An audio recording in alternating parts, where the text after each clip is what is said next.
নমস্কার, কেমন আছেন আপনারা সবাই? আশা করছি আপনারা সবাই ভালো আছেন। আপনাদের ভালোবাসায় আমার পরিবারও সবাই খুব ভালো আছে। আরএস ফ্যামিলির সুন্দর আরও একটি ব্লগে আপনাদের সকলকে অনেক অনেক স্বাগত আর ভালোবাসা জানাই। আজকে হচ্ছে বৃহস্পতিবার। আজকে একদম ফার্স্ট সকাল থেকে ব্লগটি শুরু করলাম। এই তো সবার প্রথমে একটু বিছানাটা গুছিয়ে নিচ্ছি। আজকে কিন্তু এখনও জামা কাপড় চেঞ্জ করিনি। ফ্রেশ ট্রেশ হয়ে নিয়ে বাচ্চাদেরকে স্কুলে পাঠিয়ে দিয়ে এই তো একদম বিছানাটা আগে গুছিয়ে নিচ্ছি, তারপরে যাব ফ্রেশ হতে। আর এখনও কিন্তু আমাদেরকে এসি কম্বলগুলো ইউজ করতে হচ্ছে। তার কারণ কি বলুন তো, রাত্রেবেলার দিকে তো একটুখানি কুলার চালাতে হয় প্রথমে, তারপরে কিন্তু মাঝরাত্রের দিকে বেশ ঠান্ডা লাগে। তারপরে এই যে জানালাটা দেখতে পাচ্ছেন, এই জানলাটা কিন্তু রাত্রেবেলা আমরা খুলে দিই, যেহেতু মশারি টাঙিয়ে শুই সেহেতু খুলে দিই। আর এই যে রাত 2টো কি 3টে বাজলে এত শীত পেয়ে যায়, তখন কিন্তু এই এসি কম্বলটার দরকার পড়ে। আবার ফ্যান অফ করেও এরম করে চাপা দিয়ে শুতে হয়। আবার কিন্তু ভোরের দিকে জানলাটা বন্ধ করে দিতে হয়, তা না হলে প্রচণ্ড ঠান্ডা লাগে। দাঁড়ান জানলাটা খুলে আপনাদেরকে বাইরের ভিউটা একবার দেখাই। আর এত মিষ্টি মিষ্টি হাওয়া আসছে, আপনারা দেখলেই বুঝতে পারবেন।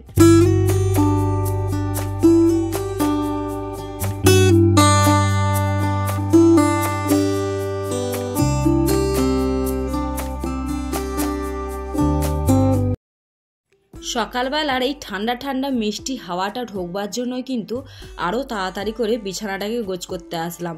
যতক্ষণ না বিছানা গোছ হচ্ছে ততক্ষণ তো জানলাটা খুলতে পারবো না। তার কারণ ওই মশারি টশারি টাঙানো থাকলে কি আর হাওয়া ঢুকবে? সেই কারণেই তাড়াতাড়ি করে আগে বিছানাটাকে গোছাতে আসলাম। সুন্দর করে বিছানাটাকে টান টান করে গুছিয়ে নিই, আর সাথে এই জানলা দিয়ে ফুরফুরে মিষ্টি মিষ্টি হাওয়া। এই রকম প্রাকৃতিক হাওয়ার কাছে কিন্তু table fan, ceiling fan, cooler, AC সব ফেল। এরকম হাওয়া দিলে আর সাথে যদি বাড়ির আশেপাশে গাছ থাকে তাহলে কিন্তু হাওয়াটা খুব ঠান্ডা আর মিষ্টি মিষ্টি আসে। সত্যি বলছি, আছি বাইরে বা একটু শহরের দিকে, কিন্তু আমাদের বাড়ির আশপাশটা যেহেতু গাছপালায় ভর্তি, সেই জন্যই কিন্তু গ্রামের ফিলিংসটা আমাদেরকে এখানেও ভুলতে দেয়নি। আর এই তো আবারও আসলাম 1 ঘন্টা পর। এরই মধ্যে কিন্তু ঝাড়ু পোছা ফ্রেশ ট্রেশ হয়ে স্নান টান সেরে নিয়েছি। খালি মাত্র পুজোটা দিলাম না। পুজোটাকে হাজব্যান্ডকে বললাম তুমি দিয়ে দিও, তার কারণ ওইদিকে পুজো করতে বসলে আমার আবার অনেকটা কিন্তু টাইম হয়ে যেত। তো হাজব্যান্ড কিন্তু ভালোই মোটামুটি পুজো দেয়, সেই জন্য বিশ্বাস করে আরও বললাম পুজোটা দিয়ে দিও। আমি বাসন টাসন মেজে ধুয়ে একদম পরিষ্কার করে রেখে দিয়েছি, খালি পুজোটা দিয়ে নেবে। আর এই তো এইদিকে বাজার থেকে কালকে একটু কলমি শাক নিয়ে এসেছিলো, সেই শাকগুলোকে সুন্দর করে আগে বেছে নিলাম। বেছে নিয়ে এরপরে কিন্তু একদম ছোট্ট ছোট্ট করে কেটে নেব।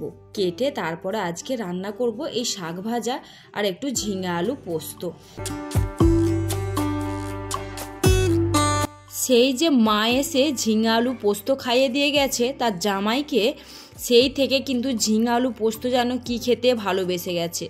তবুও কিন্তু আমার হাতের রান্না বলে নাকি তোমার হাতের রান্না মায়ের হাতের মতো টেস্ট হয় না। তো একটা কথা বলুন তো, মায়ের মতো হাতের রান্নার টেস্ট কি আমরা আনতে পারি? মা তো মা, মায়ের হাতের রান্না মা যদি বলে না একটুখানি জলেতে নুন দিয়েও গুলে দেয়, সেটাও কিন্তু টেস্টি হয়।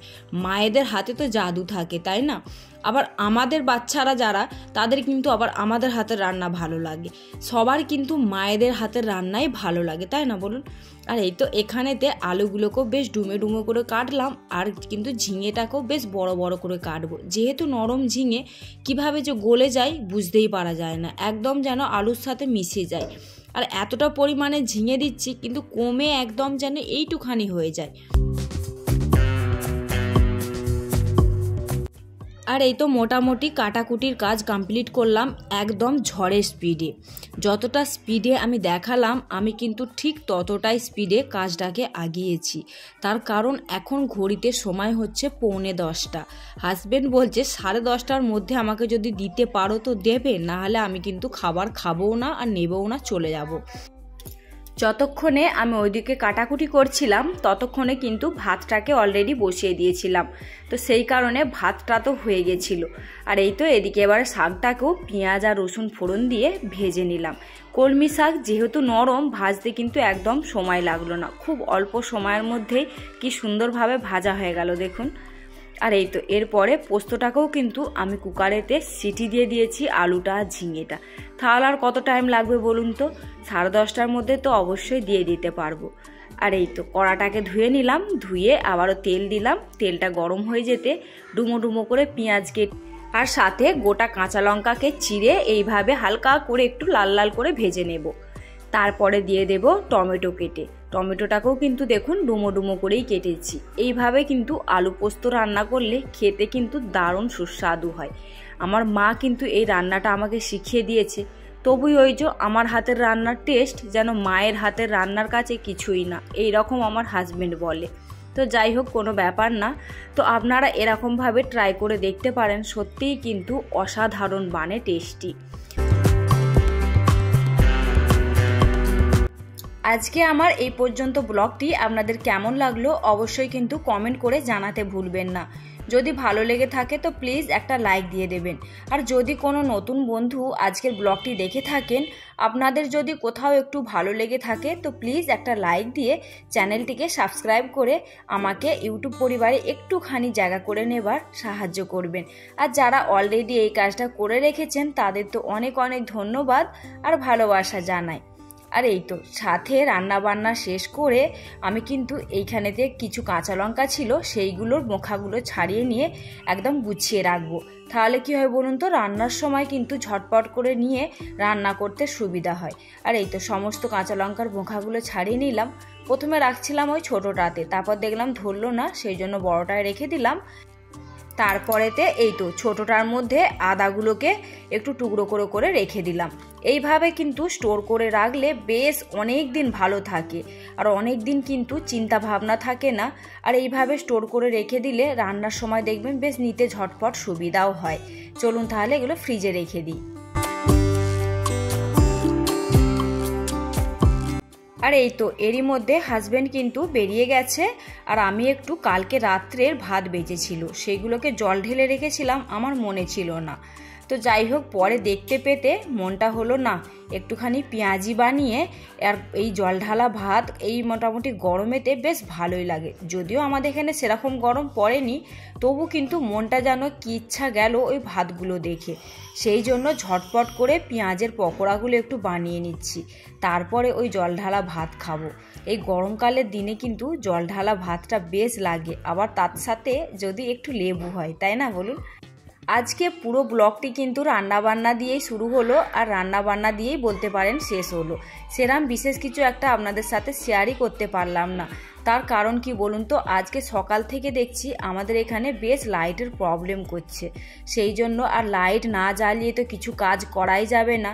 যে কোনো ব্লগ বা ভিডিও শ্যুট করব সেটাই কিন্তু বৃথা যাবে। সেই জন্য এই একটা লাইট কিচেনেরই জেলে সমস্ত ভিডিওটা ব্লগটা শ্যুট করে আপনাদের সাথে আজকে এইটুকুই শেয়ার করলাম। আর যদি আপনাদের ভালো লেগে থাকে, বারবার বলছি প্লিজ একটা লাইক দিয়ে দেবেন। আর অবশ্যই কিন্তু কমেন্ট করতে ভুলবেন না, আপনাদের কমেন্টগুলো পড়তে কিন্তু বেশ ভালো লাগে। বারবার কিন্তু ওয়াইটি স্টুডিওতে গিয়ে আপনাদের কমেন্টগুলো চেক করি, কে কোথায় আপনারা কমেন্ট করলেন। আপনাদের কমেন্টগুলো পড়ার জন্য কিন্তু অধীর আগ্রহে বসে থাকি। প্লিজ একটা করে কমেন্ট করবেন। চলুন তাহলে এবারে খাওয়া দাওয়াটা আমি করে নিই, আবারও দেখা হবে আপনাদের সাথে নেক্সট একটি ব্লগে। ততক্ষণে কিন্তু সবাই খুব সুস্থ থাকবেন আর ভালো থাকবেন। আজকের মতো এইখানেই টাটা বলে বিদায় জানাচ্ছি।